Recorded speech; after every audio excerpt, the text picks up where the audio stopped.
हाय समस्ते केमती अछंती निहाती भल थिबे। आमे टिके 50 ग्राम रो सोरिष तेल नै कि प्याज को चुन चुन करके काटिकी तादरे भुरसुंगा पत्र टिके पक्के देकी प्याज आउ कंचा नका को छोट छोट काटी जो रखिता ताको पक्के के एमती टिके भाजी दबा।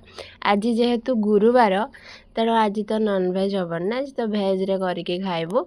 देखंतु केते बढ़िया आमे गोटे रेसिपी आज बनैबू।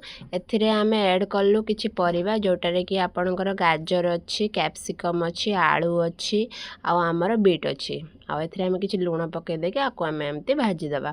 आपको आम एमती भाजिकी टे घड़े दबा।